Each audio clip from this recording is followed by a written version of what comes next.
बिन बुलाए मेहमान, एक दिल छू लेने वाली कहानी। आज मोना बहुत ही आहत हुई। उसके मन को इतनी पीड़ा हुई कि चाहकर भी किसी से कुछ कह नहीं पा रही थी। काम हर घर में होता है, कभी कभी देर सवेर तो हो ही जाती है। हमेशा इस बात पर ननंद काजल सासू माँ को भड़का देती थी और फिर माँ जी मुझे सुनाती कि घर में ये काम समय पर हो जाना चाहिए। कभी कहती कि ये सब्जी इतना मसाला क्यों है, यूं ऐसे ही नहीं बनाते सब कुछ। मोना सुनकर रह जाती, चलो मेरी ही गलती है। मोना की ननंद अचानक ही कभी भी आ टपकती, जैसे बिन बुलाए मेहमान आ जाए। वो इसी तरह की है। ऊपर से माँ बाबूजी को मेरे खिलाफ भड़का जाती और तो और कहती कि इसकी लगाम कस कर रखें।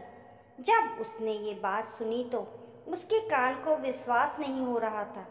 ये मेरी ननंद काजल मेरे पास तो कितने मीठे बोल बोलती हैं। आज समझ आया कि ये ही माँ बाबूजी के मन में मेरे खिलाफ जहर भरती हैं। आज जब दुकान से घर आए तो उसने सोचा कि दीदी की सब बातें बताऊंगी, पर सोचा कि ये मेरी बात पर विश्वास नहीं करेंगे, क्योंकि मेरी ननंद काजल को बहुत पूछते हैं। उनका कहा उनके लिए पत्थर की लकीर है। फिर भी उसने कहा, अजी सुनते हो, क्या आपको मेरी बात पर भरोसा है? तब मैं आपको दीदी की एक बात बताती हूँ। तब पवन ने कहा, मुझे दीदी के खिलाफ एक शब्द नहीं सुनना। वो कभी गलत हो ही नहीं सकती, ना कुछ गलत कह सकती हैं। इस तरह मोना की बात पवन ने नहीं सुनी। अब मोना की आंखों में आंसू भर आए। उसने सोचा, अगली बार दीदी ने माँ बाबूजी को मेरे खिलाफ कुछ कहा तो मैं बर्दाश्त नहीं करूँगी। फिर ननंद काजल रात में रुकी। उनके कहने के अनुसार ही घर में खाना बना। दूसरे दिन उसकी सालगिरह थी, तो उसने सोचा कथा कर लेंगे। तो उसने रात में ही छोले पानी में डाल दिए और रात में ही थोड़ी बहुत तैयारी करने लगी। अब क्या था, मोना को रात में काम करता देख उसने फिर सासू माँ को कहा, क्यों माँ, कल कुछ खास है क्या? भाभी इतना क्या काम कर रही हैं?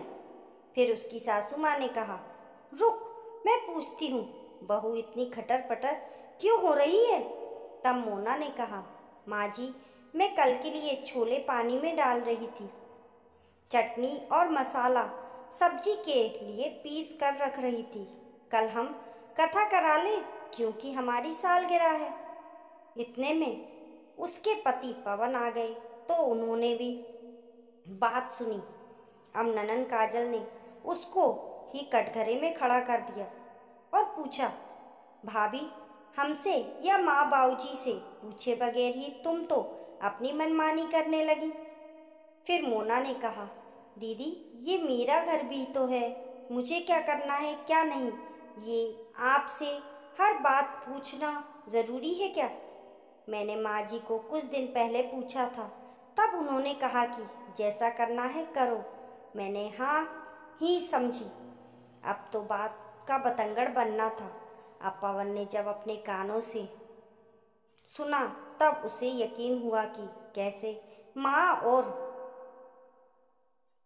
ननंद मोना पर सवार हो जाती हैं। फिर पवन ने कहा, दीदी आज मैंने सब सुन लिया। मैं मोना को ही बोलता था, दीदी कभी गलत नहीं हो सकती हैं, पर आज तो आप ही माँ को भड़का रही हो। उसे याद है कि कल सालगिरह है, पहले से तैयारी कर रही है, तो क्या गलत है?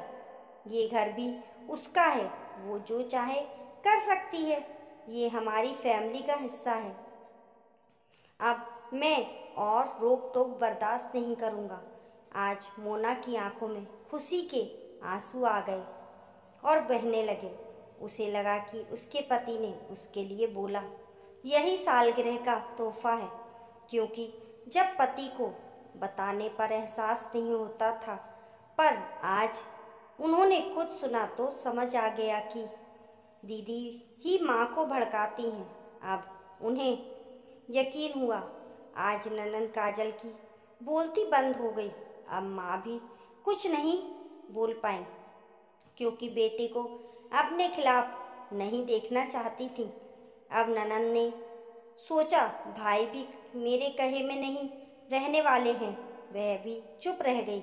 इस तरह उसने मायके में दखल देना बंद कर दिया, क्योंकि जब तक पति अपनी बात ना समझे तो हम अपने आप को कमज़ोर ही महसूस करते हैं। हमें सब कुछ बर्दाश्त भी करना पड़ता है, चाहे गलती हो या ना हो।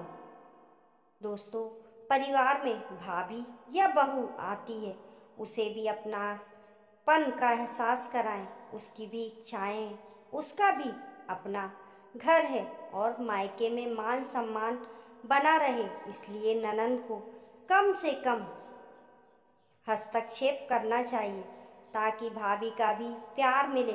नहीं तो आपके प्रति दूरियां और मनमुटाव बनते देर ना लगेगी। दोस्तों, आपको ये कहानी कैसी लगी कमेंट करके ज़रूर बताइए। पसंद आने पर लाइक और शेयर करें। ऐसी ही अच्छी अच्छी कहानियों के लिए चैनल को सब्सक्राइब करना ना भूलें।